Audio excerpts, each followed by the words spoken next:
Evening, everyone, and welcome to The Next Revolution. I'm Steve Hilton, and this is the home of positive populism, pro-worker, pro-family, pro-community. Well, what an incredible week it's been since our show last Sunday night with the Mueller report, the exoneration of the president, no collusion, no conspiracy, no obstruction, and no recognition from the Democrats and their allies in the deep state media that any of that actually happened.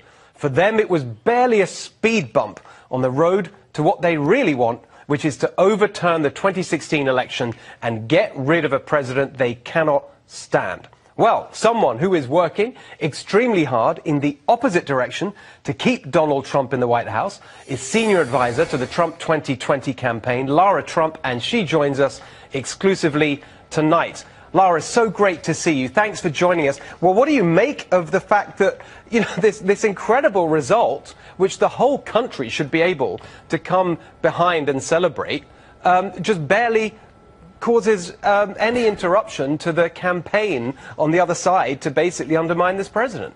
Well, Steve, it's great to be with you. I've never been on your show before, so thanks for having me. Obviously, as a family, as a campaign, we were very, very happy to really get this over with. Quite frankly, for years now, we have been saying that there was no collusion with Russia. We are now seeing finally come to light what we have all known, that our campaign was run very well, that this was a duly elected, fairly elected president. And you would think, to your point, that people would be so happy all across this country, Steve, that we finally can say Donald Trump is the legitimate president. There's no question. Sadly, you did see some television show hosts crying, people upset. I mean, would they really have wanted a president working with Russia? I don't know. But obviously, we're very thrilled to have it behind us. And I really think it's time for the country to move on. Well, yeah, I mean, I think we can all agree with that. Doesn't seem to be much chance of it. But looking ahead in what role do you think all this will play in the election next year? Well, I hope it actually doesn't play a role, because what we want to focus on from the campaign perspective is all the great stuff that this president has done for this country. Steve, in 2.5 years, this president has done more than his predecessors, in many cases in 2 terms in office. You look at the booming economy in this country. You look at the lowest unemployment in some cases in the history of this country. You look at the fact that we have manufacturing jobs pouring back into this country by the hundreds of thousands, something that this president's predecessor said you would have to have a magic wand to see happen. You look at GDP, you look at wages up. I mean, that's what we're running on in 2020. And I always say the president is doing all the hard work for us at the campaign right now, because he's doing such a great job leading this country. He's doing such a great job as our president.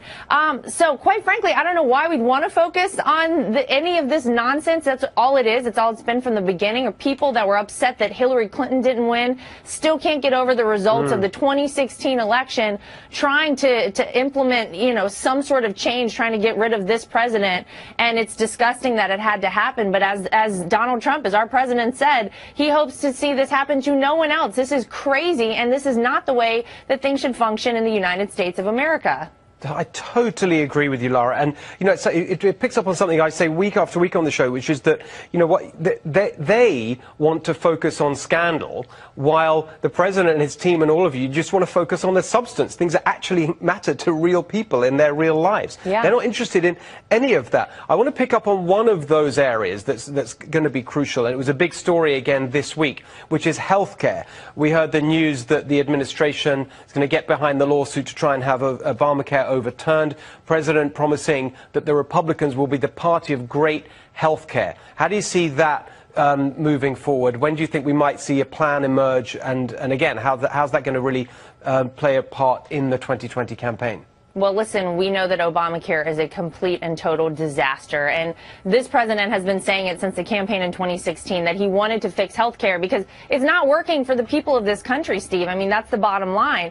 I think it's something he's working on every day. I'm sure he's already working on it right now. And he wants to come up with a plan that is so great for people. And I know he's not going to come up with a half-hearted plan. It's going to be something that's so good. He wants to own it. And listen, I think people in this country care about it. But you look at the other side of the coin, you look at the Democrats that have now gotten into the race, Medicare for all. How are we paying for that as a country? You look at countries like Canada who have a system similar to that. These people are flocking to America to get surgeries done, to get medical procedures done, because it really is not the way you want to see healthcare done, what the Democrats are proposing. So I think we need to give people a very clear alternative to that, and I know the president is working hard on it. It's probably his next big focus. Well, I think you're exactly right. That choice will be such a big part of it. When looking at the Democratic field, I just want to sort of talk about some of those characters that we're seeing emerged. One of the things that obviously was a huge factor with then candidate Donald Trump in 2016 that really gave some of us a clue that, you know, there's something special was happening here was, of course, the crowds he attracted. And if you look at the other side, that's not really happening, with one exception, with Beto O'Rourke. Whatever else you may say about him, and I've been very tough with him on this show, he does seem to be getting crowds going. What do you make of that? Not a whole lot. I mean, he's a great skateboarder, and we know that. He's, I'm sure, very fun and cool to go see. But listen, you really cannot compete with the crowds that this president draws. I mean, we're getting RSVPs by the hundreds of thousands of people to these rallies. I mean, it's crazy. People start lining up 24 hours in advance for them. So we don't worry about Beto or anybody else. He seems to me to be a little bit of a flash in the pan candidate. People are excited about him now, but what is he offering, by the way? I really don't know what he's running on, or quite frankly, other than socialism, what are a lot of these Democrat candidates running on? They're going to reverse all the great things we've seen happen in this country under this president.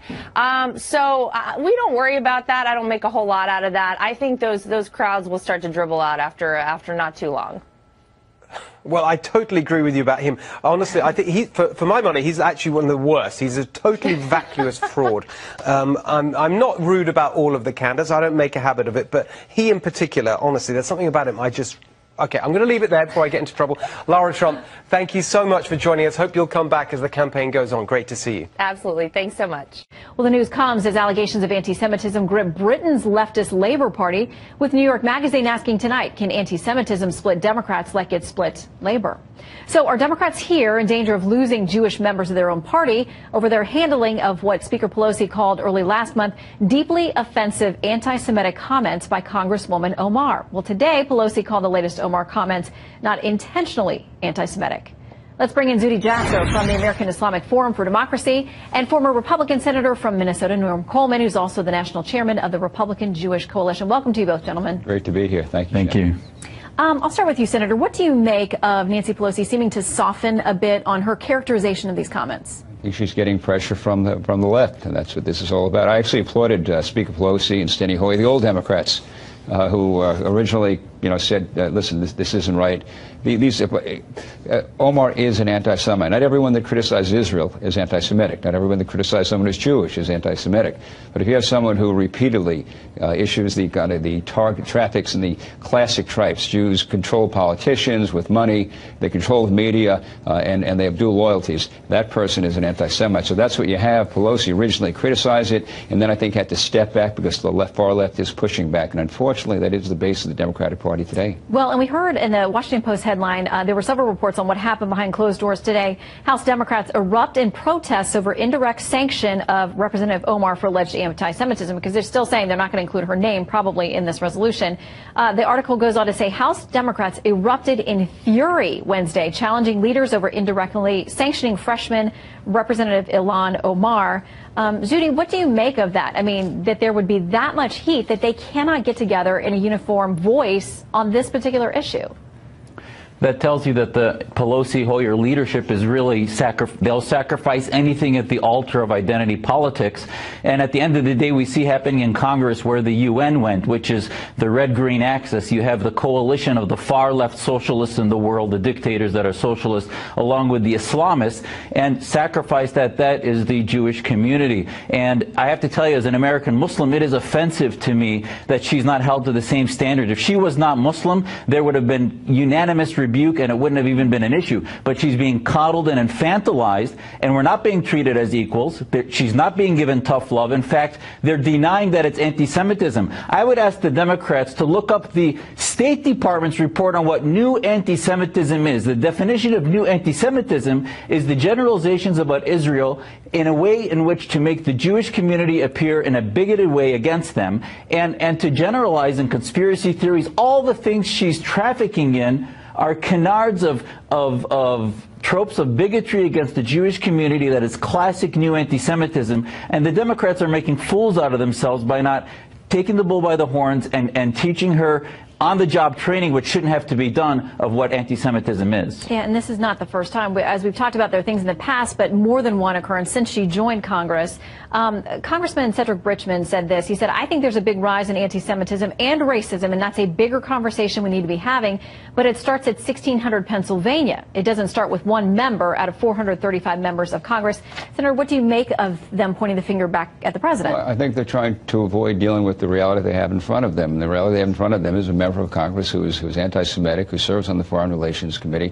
These are, by the way, this is not just new anti-Semitism. This is classic anti-Semitism. Talking about Jews controlling the media, big money controlling politicians. The new anti-Semitism is what she's also part of supporting, which is the BDS movement, which is a way to say Israel shouldn't exist, so we're going to drive Israel out by boycotting, et cetera, sanctions. And so that's the new anti-Semitism. But what you're hearing from Omar is classic anti-Semitism, and the way to deal with that is classically point the finger at somebody else, and that's all this is about. Democrats have to deal with this, and there is, I'm not, as head of the Republican Jewish Coalition, I'm not the one to counsel Democrats on how to solve their risks. But clearly, there are Democrats. This is Israel, and support of Israel has been a bipartisan issue.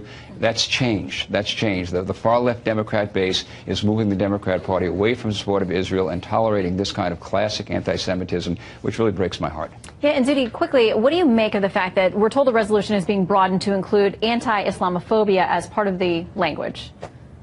It's offensive to me that there's a moral equivalency between what the Jewish community has been through post-Holocaust and up to Pittsburgh recently, and to compare that to the, yes, there's some palpable Muslim, anti-Muslim bigotry, but there's no way to compare it, and in many ways you water it down. We were told the same with the Black Lives Matter movement, and now we're told if we said all lives matter, that's insulting, and yet when it's clearly there's no moral equivalency between anti-Semitism and what's been happening post 9/11 to Muslim communities, it's offensive, and we should not insult Muslims by saying that there's some equality there, and it's a very different narrative.